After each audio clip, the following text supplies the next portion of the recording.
So their Belsnickel, I've interviewed a lot of people, the older people, 80s, 90s, and maybe a little bit older.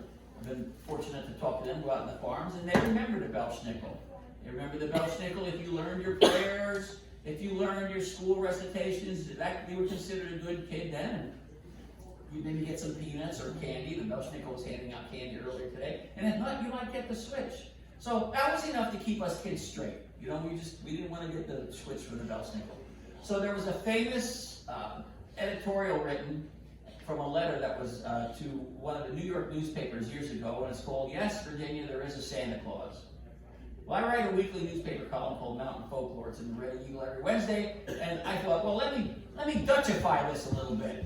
So I Dutchified it to try and teach people more about their Belsnickel, and this is how it went. After a young girl by the name of Helen wrote to the editor back in the 1800s to find out if there was really a Belsnickel, the editor wrote this reply.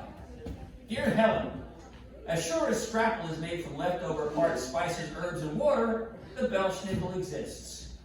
He exists to be sure that little boys and little girls like you remain good, and he isn't partial to naughty children at all. If he visits your home this holiday season, please be sure to recite whatever verse or phrase he requests of you.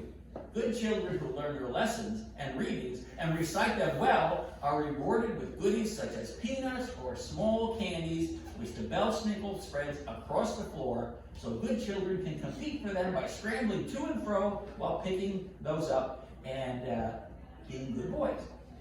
Do keep in mind that if you get greedy or pushy, the Belsnickel will notice that, and he's obliged to correct this bad behavior by using his wooden rod or switch to correct that behavior of the offenders.